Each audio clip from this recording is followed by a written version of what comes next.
खबर शामिल करते हैं सियासत के मरकज इस्लाम आबाद से, जहां पीटीआई का मरकज और पंजाब में एमडब्ल्यूएम के साथ मिलकर हुकूमत बनाने का फैसला। इमरान खान ने मरकज और पंजाब में एमडब्ल्यूएम खैबर पख्तूनख्वा में जमात इस्लामी के साथ इत्तेहाद की मंजूरी दे दी।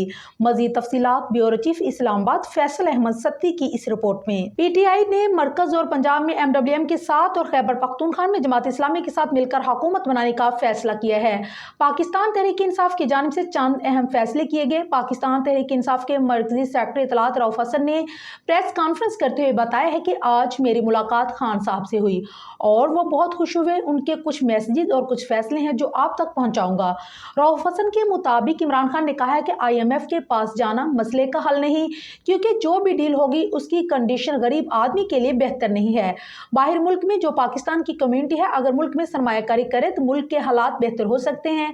इन सब के लिए जरूरी है कि मुल्क में सियासी इस्तेहकाम हो। खान साहब का कहना है कि जो अवाम ने मैंडेट दिया है इसी को हुकूमत करने दी जाए और अवामी मैंडेट को तस्लीम किया जाए। इस वक्त मुल्क के ऊपर मनी लॉन्ड्रिंग करने वालों को मुल्क के ऊपर मुसल्लत करने की कोशिश की जा रही है।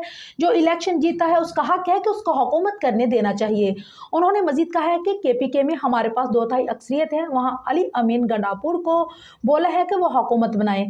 रऊफ हसन ने मजीद कहा है कि इमरान खान ने मरकज और पंजाब में MWM के साथ इत्तेहाद की मंजूरी दी है। इमरान खान ने KPK में जमात इस्लामी के साथ मिलकर इत्तेहाद की मंजूरी दी थी। कि पाकिस्तान तहरीक इंसाफ और जमात इस्लामी ने साथ मिलकर चलने पर इत्तेफाक किया था। तहरीक इंसाफ के रहनुमा बैरिस्टर गौहर अली खान का नायब अमीर जमात इस्लामी लियाकत बलोच से राब्ता हुआ, जिसमें दोनों पार्टीज ने आज़ाद अरकान की शमूलियत से कबल TORs तय करने पर इत्तेफाक किया और TORs तय करने के लिए 3 रुकनी कमेटियां तश्कील दी गईं।